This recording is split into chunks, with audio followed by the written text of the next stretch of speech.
History and Mysteries, a community guide by Mike Power. Continental passengers descending on the flight path to Dublin Airport first line up over the rocky headland of Howth, splendid now with the yellow firs of July. And presently to starboard they see the deep black scar of the now silted up Malahide estuary, the channel of the conjoined rivers of Ward and Broadmeadow, a broad muddy line disappearing into clumps of dense dark foliage. Shy rivers both, they still hide the exact place of their final tryst in shadowy seclusion. Far beneath them now, passengers pass over the familiar triangle outline of Lambay Island, the earliest part of Fingal to be settled.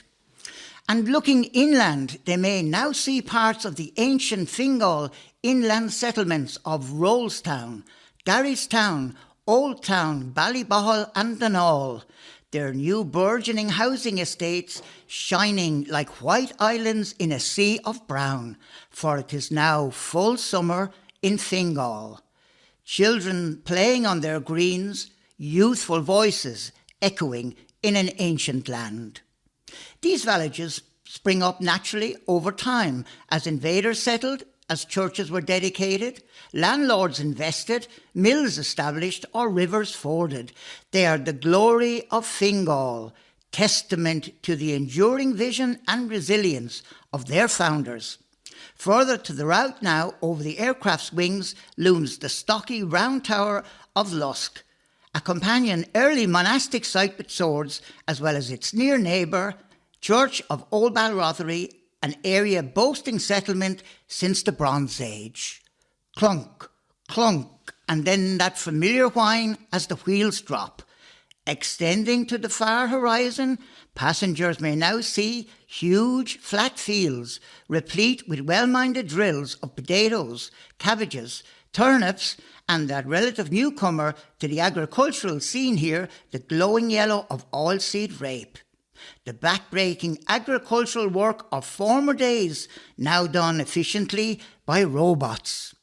Fertile Fingal was always the breadbasket for Dublin, and it still is.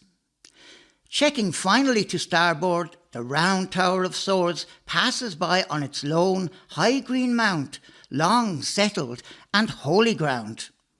Touching down, the plane taxis along the flat fields of Cochrane, an old Danish fort here now lost in the landscape. Back in the 11th century, all this land was owned by the Fitzraries, a family of Welsh origin predating the Norman invasion of 1170. And welcome to Fingal, a land of fair strangers indeed.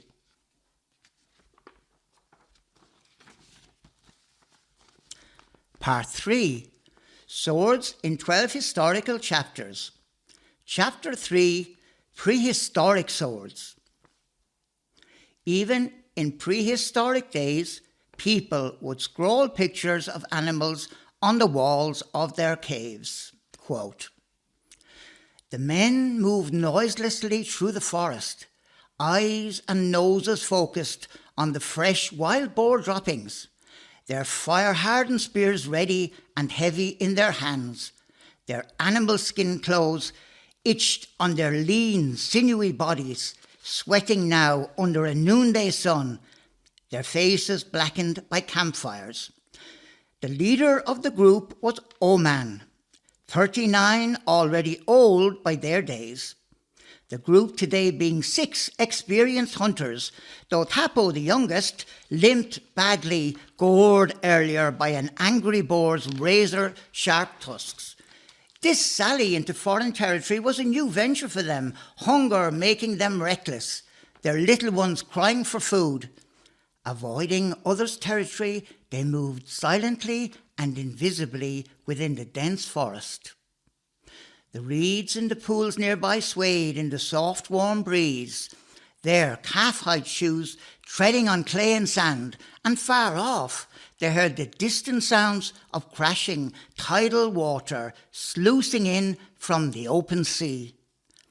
The hunters climbed a nearby hill, the highest only point for miles around, their keen eyes searching for the slightest movement.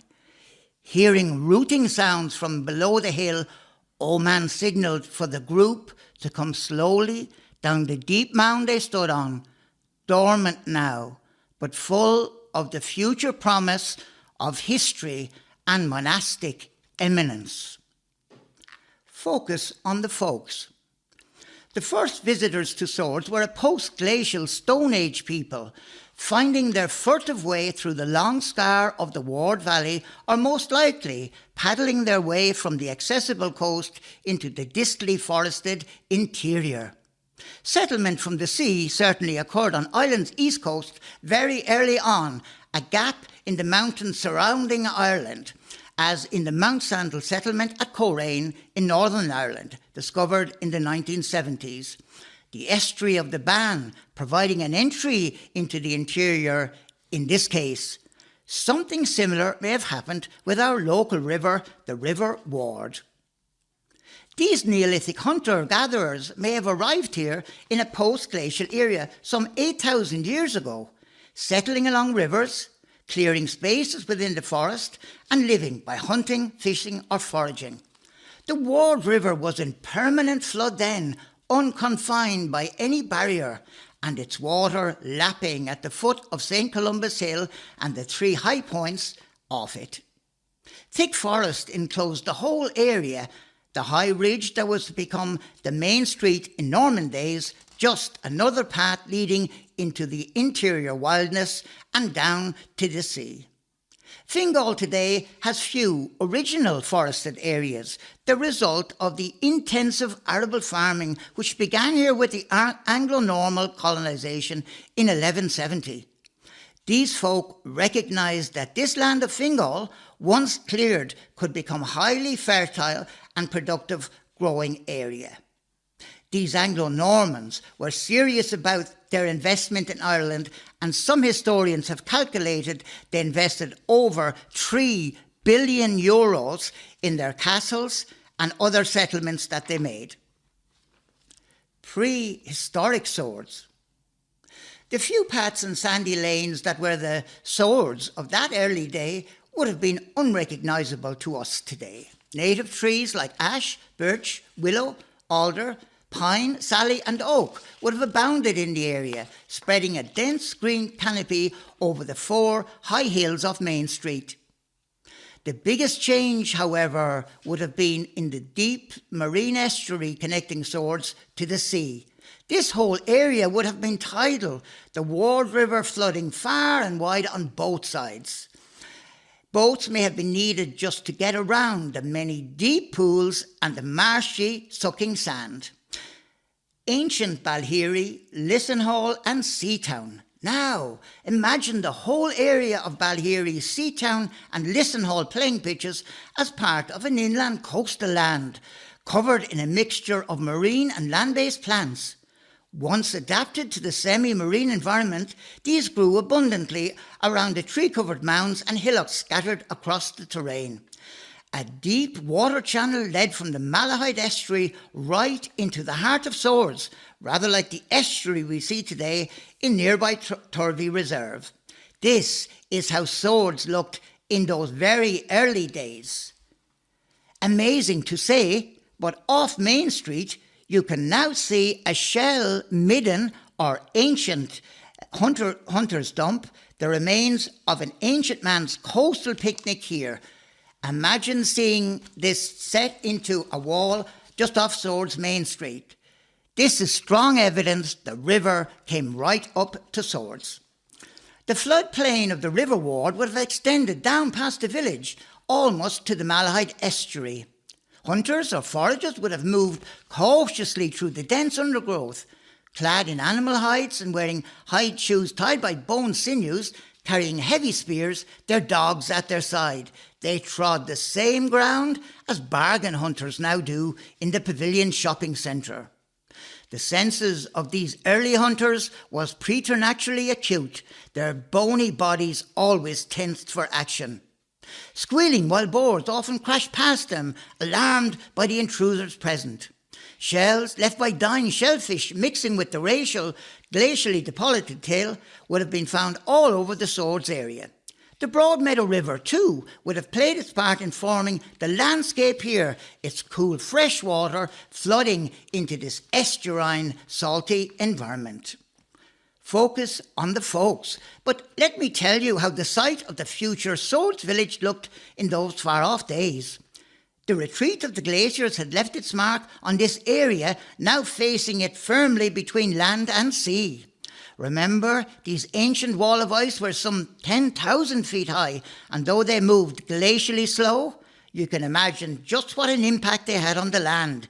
Effectively, it was their slow, grinding and scraping movements that created the lie of the land around Swords, with its distinctive hilly and bumpy ridges you encounter every day.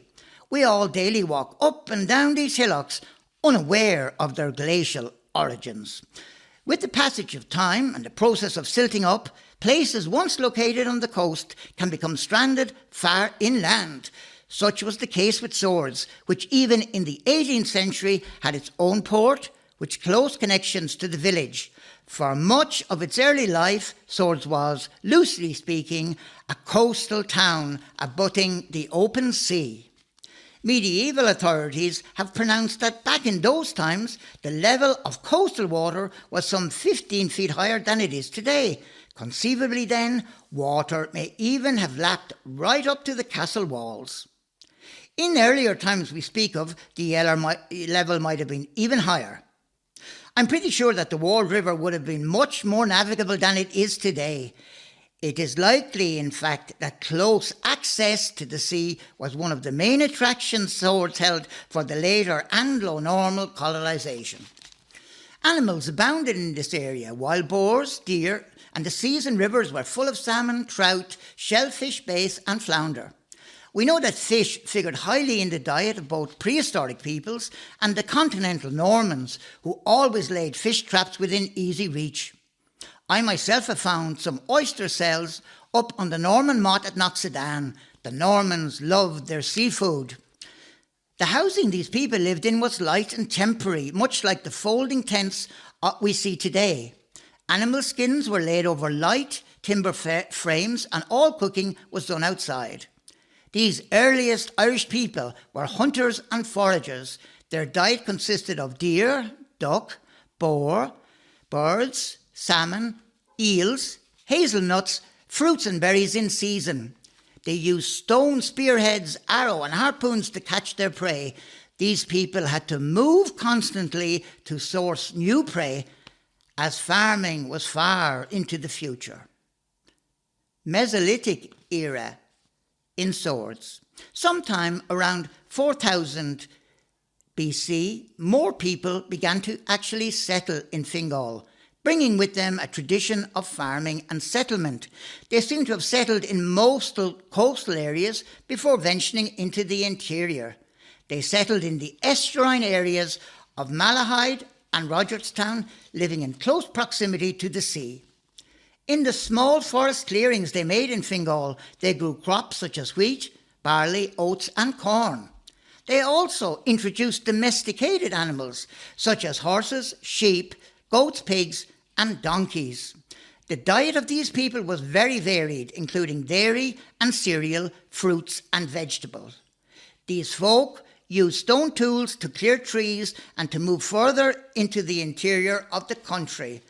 One of the most astounding evidence I have found in my explorations around Swords are the many stone remains which I found located near the river and within the forest areas. These give strong indications that ancient man was settled here and using these tools to promote a better quality of life. Settlements at this time were much more permanent, as in the Cage of Feeds in County Mayo. Their houses often had stone walls roofed over with reeds or branches. Having a consistent fluid surplus throughout the year freed these people to develop crafts like pottery making and also to engage in large community building projects such as the massive achievements of Newgrange and Nowt. Their dead were very important to these people. They used a lot of their resources in erecting huge stone monuments in memory of them and as places of continuing communal ritual activity. These buildings are called portal or wedge tombs, and there are many of them to be seen along the Boyne today. Back to nature. One consistent theme down all the years I've noted in Swords has been its people's very close attachment to animals and nature. In the 19th and early 20th century, the farms around Swords would have had the usual complement of domestic animals needed for arable cultivation: plough horses, donkeys, dogs and fowls of all kinds. Some would have raised pigs as a cash crop, but more usually to feed the family.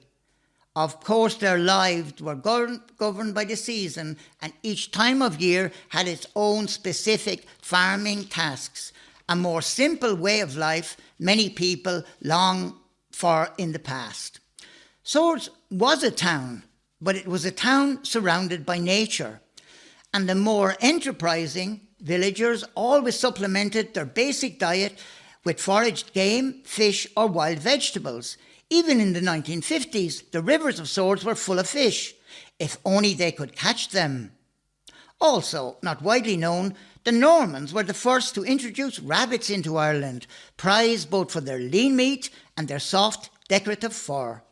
Remember, the potato was only introduced into Ireland in the 16th century.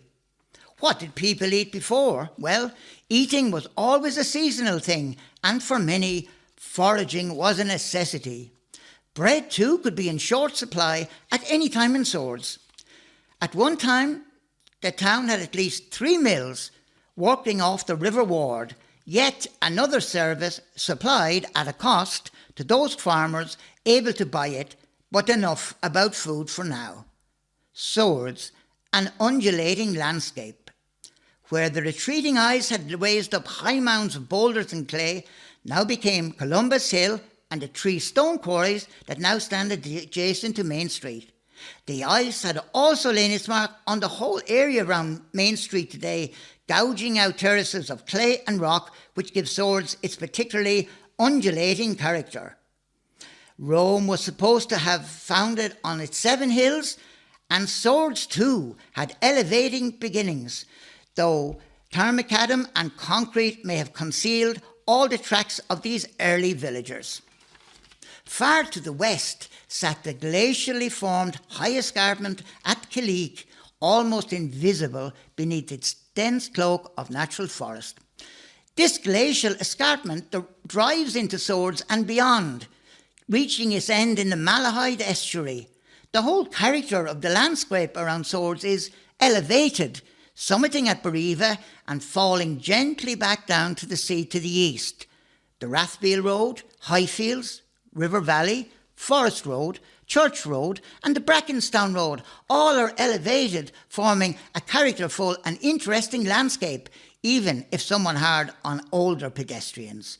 At Clochran, this levelling off of the landscape was destined to have great future significance for Swords, providing the site of Swords' greatest industry, its airport.